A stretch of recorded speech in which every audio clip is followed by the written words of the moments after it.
All right, sports fans, how's everybody out there doing? William Martin coming at you one more time here on YouTube with another edition of the 300 Pounds of Sports Knowledge Podcast. Now, Dusty Baker is a baseball lifer, and he has been a part of some great moments in Major League Baseball history. When Hank Aaron became MLB's all time home run king back in 1974, it was Baker who was in the on deck circle to hit right behind him. In 1977, Baker was the MVP of the National League Championship Series as he helped the Los Angeles Dodgers win the NL pennant. And in 1981, he helped the Dodgers win it all. In 1993, Baker got into managing and he picked the perfect time to join the San Francisco Giants as they had just signed outfielder Barry Bonds in free agency. Now, that year, the Giants would go on to win 103 games, but they'd miss out on the postseason by just one game as the Atlanta Braves would win the NL West. And this was the last true pennant chase in MLB. Now, Baker would lead the Giants to two more NL West titles. And then in 2002, as a wild card, he helped San Francisco reach the World Series for the first time since 1989. The Giants went into game six that year with a 3-2 lead in the series, and they looked like they were in control as they were up 5-0 late. But things unraveled. The Giants lost that game, and then they would go on to lose that series. Baker would then manage the Chicago Cubs in 2003, help them get to the postseason. They were up 3-1 on the Florida Marlins and the NLCS before everything unraveled. And of course, the rest was history. Now, the wins would continue to pile up for Baker, but there was always that what if moment in the postseason.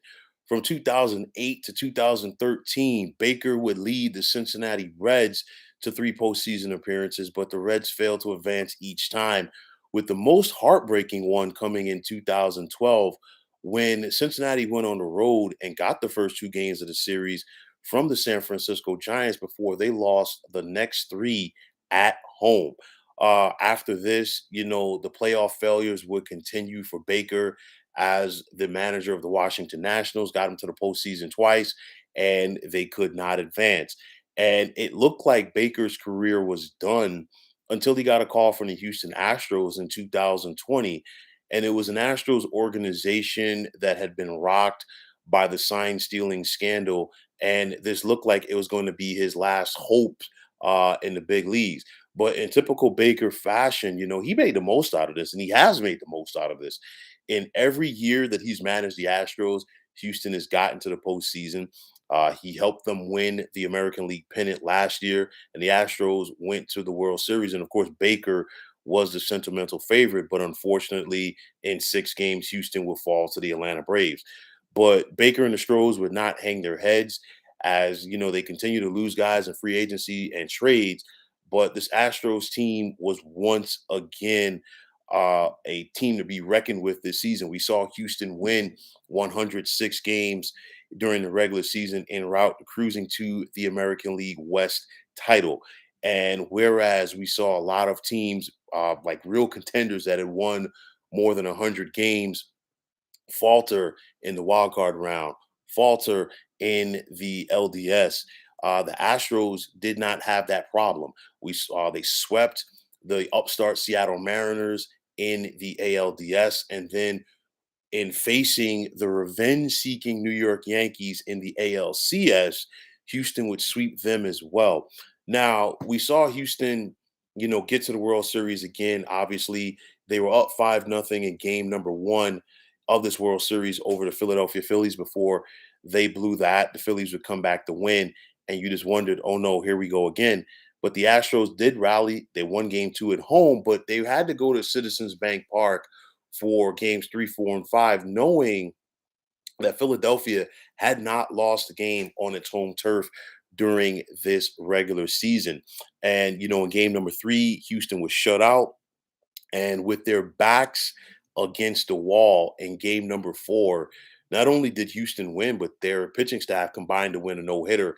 And for my money, that's where the series began to turn because from that point on, this Phillies lineup really could not do anything against this Astros pitching staff. And then, of course, in game number 5, we saw Chas McCormick make the big play late to seal that game for Houston and give the Astros a 3-2 series lead. Now, the Astros were going to win last night, of course, but it was the bomb, of course, from Jordan Alvarez in the 6th inning to answer, the solo shot from Kyle Schwarber at the top in the top of the 6th. Alvarez came back in the bottom of the 6th with that 3-run blast, and then of course that place got rocking down at Minute Maid Park, and then the rest was history as Houston would go on to win. And of course, once the final out was recorded, we saw Baker being mobbed, and rightfully so, in the dugout by his fellow coaches. And when he got on the field, he was right there. All of his team, all of his players rather, were right there to embrace him. And for my money, in my opinion, if there was ever a guy that people would want to see win the World Series, it was going to be Dusty Baker. He became the oldest MLB manager to win the World Series. He's 73 years of age. He has 2,093 career wins as a manager, which is ninth all time. And now already he was going to be Cooperstown bound, but I think this just is icing on the cake for what has been a phenomenal career. You think about it, taking the Giants to the postseason as a manager multiple times, the Reds, getting the Cubs there, taking the Nationals there. And now, of course, the Houston Astros. And of course, Dusty had to get to the American League to win it all with a former National League team nonetheless. But when it's all said and done, if you're Dusty Baker, you can scratch off the World Series championship as a manager from your bucket list. Now, for the Astros, all season long, they did it with their pitching, timely hitting, and solid defense. And we saw that reign supreme for them in this series. And they shut down a Phillies team that had really captivated a lot of people because, this Philadelphia team came out of nowhere. And, mid-season, the Phillies were struggling. They were below 500. They fired manager Joe Girardi. And even towards the waning stages of the regular season, you didn't know who was going to get that last wild card in the National League. Was it going to be the Phillies or was it going to be the Milwaukee Brewers? And for Philadelphia, they basically backed into it, but they made the most out of their opportunity, eliminating the St. Louis Cardinals, eliminating the defending champs in the Atlanta Braves, and then getting past the San Diego Padres. But they just ran into a very tough team. This Astros pitching staff recorded 71 strikeouts on the Phillies, which was a World Series record. And then at the end of the day, like I always say, the things that you cannot do always show up at the most inopportune time. The Phillies had issues with their bullpen all year long. They showed up in the World Series. Defensive issues, they showed up in the World Series. And then you have players on this team that don't hit for average. And typically, when you have guys who don't hit for average, they strike out a lot. And of course, we saw that in this series loss for the Philadelphia Phillies. But their big guys didn't come through in the World Series like they have in the postseason. Bryce Harper he just hit 200 in this series. Reese Hoskins 120, JT Realmuto 167. And then, of course, Gene Segura just 143. That's not going to get it done. But again, that is a credit to this Astros pitching staff and what they did. For Rob Thompson and the Phillies, you have nothing to be ashamed of. You came out of nowhere, but you made the most out of your opportunity. And I think the Phillies, whereas they failed to live up to expectations for the most part during the regular season, they more than answered the bell here in October and November, and they put a lot of people on notice. And this is going to be a very exciting team next year. And I think things are going to be very exciting in the National League East once you factor in the New York Mets and Atlanta Braves as well, being in contention with this Philadelphia Phillies squad. So you look at the Houston Astros, they're going to have some free agents to take care of. Justin Verlander, is he going to be back? Yuli Gurriel more than likely played his last game with the Astros in game 5 when he got hurt. Same thing can be said for Martin Maldonado. But it seems like with the Astros, they just find guys, and they plug them in there and they get the job done.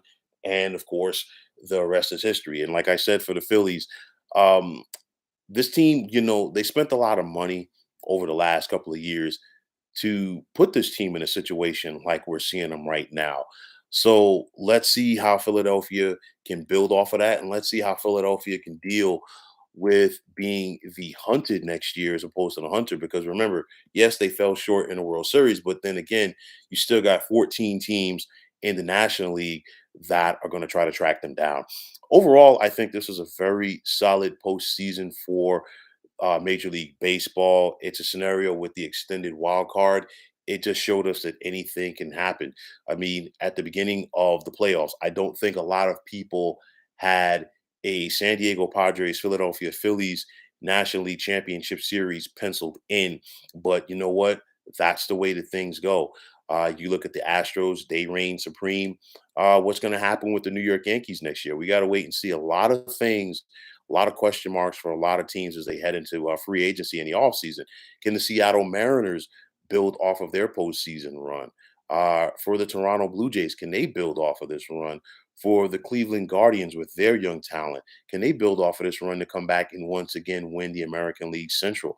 A lot of questions have to be answered during the offseason, but nonetheless, this was a tremendous playoffs overall. And I think, just seeing a veteran of the game in Dusty Baker finally win it all and get his just due just adds to it and just, caps off what in my opinion was a tremendous MLB year. So hats off to Dusty Baker, hats off to the Astros, and let's see what the 29 other teams can do heading into the offseason and of course the 2023 MLB season as they look to knock the Astros off the pedestal in regards to being kings of the mountain.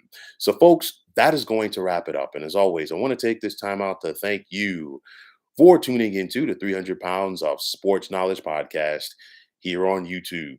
I want to take this time out to thank all of you fine folks out there for tuning in.